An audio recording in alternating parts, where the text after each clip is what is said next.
ஒரு மாட்டு தொழுவத்துல நிறைய மாடுகள் இருந்துச்சு. அந்த மாடுகளுக்கு நிறைய வைக்கோல் கொண்டு வந்து போடுவாரு அந்த மாடுகளோட எஜமானர். மாடுகளோட பாதுகாப்புக்காக ஒரு நாய் வாங்கிட்டு வந்து வளர்க்க ஆரம்பிச்சாரு அந்த எஜமானர். தன்னை மாடுகளுக்கு காவலா நியமிச்சத நினைச்சு ரொம்ப பெருமைப்பட்டுச்சு அந்த நாய். சாப்பாட்டு நேரம் வந்ததும் தொழுவத்துல இருந்த மாடுகளை வைக்கோல் சாப்பிட அவுத்து விட்டுட்டு நிறைய வைக்கோலை எடுத்து மாடுகளுக்கு முன்னாடி போட்டுட்டு போயிட்டாரு அந்த எஜமானர்.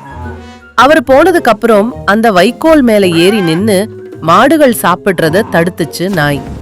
என்னோட பாதுகாப்புல இருக்கிற நீங்க நான் சொன்னதுக்கு அப்புறம்தான் இந்த உணவை சாப்பிடணும்னு சொல்லி குறைக்க ஆரம்பிச்சுச்சு.